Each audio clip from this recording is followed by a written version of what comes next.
You ask Tiger to solve. This deals with linear equations with one unknown. The final result is v equals -5/8. Let's solve it step by step. Group all constants on the right side of the equation. Subtract 1/4 from both sides. Combine the fractions. Combine the numerators. Reduce the zero numerator. Simplify the arithmetic. Find the lowest common denominator. Multiply the denominators.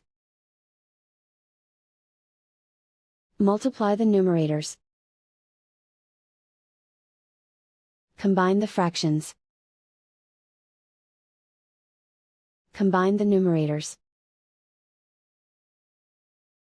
And so the final result is v equals -5/8.